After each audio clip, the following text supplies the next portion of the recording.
عالمی بینک کی جانب سے پاکستان کے لیے 10 سالوں کے لیے رعایتی قرضے دینے کے حوالے سے ایک اہم اعلان کیا گیا ہے۔ 20 ارب روپے 20 ارب ڈالر جو ہے وہ پاکستان کو دیے جائیں گے عالمی بینک کی جانب سے کنٹری پارٹنرشپ فریم ورک کے تحت، اور 10 سالوں میں پاکستان کو کہا گیا ہے کہ مختلف شعبوں کو تگڑا کریں گے۔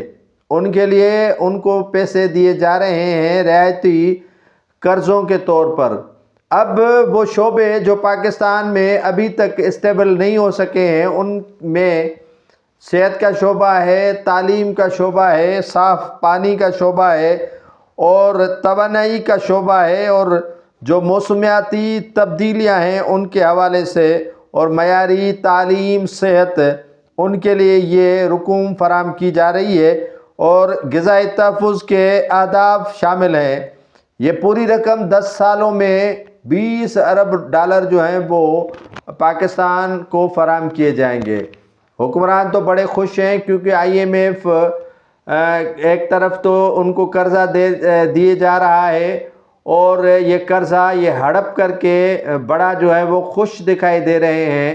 اب رینٹل پاور صلاحیت ان میں اتنی ہے کہ رینٹل پاور جو ہیں وہ بجلی بناتے تو نہیں ہیں، لیکن پاکستان کے گورنمنٹ اور قومی خزانے کو بڑا سالانہ اربوں روپے کا چونا لگایا جاتا ہے۔ ان سے معاہدے ابھی تک موجود ہیں ان کے۔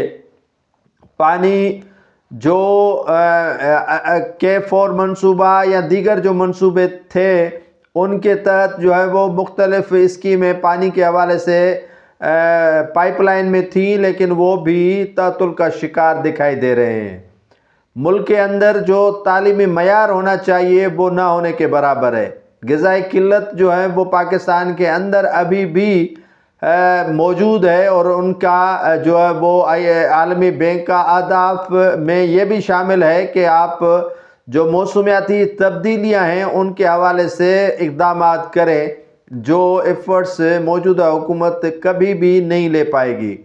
قرضہ تو ان کو 10 سالوں کے لیے 20 ارب ڈالر ملیں گے، لیکن اہداف بدقسمتی کے ساتھ یہ حاصل نہیں کر سکیں گے، کیونکہ قرضہ انہوں نے پہلے ہی جو ہے وہ کھا چکے ہیں۔ اب بھی اگر ان کو عالمی بینک 20 ارب ڈالر دے گی تو ان کے لیے باعث مسرت ہوگا اور خوشی کا باعث ہوگا ان پیسوں کو ہڑپ کرنے میں۔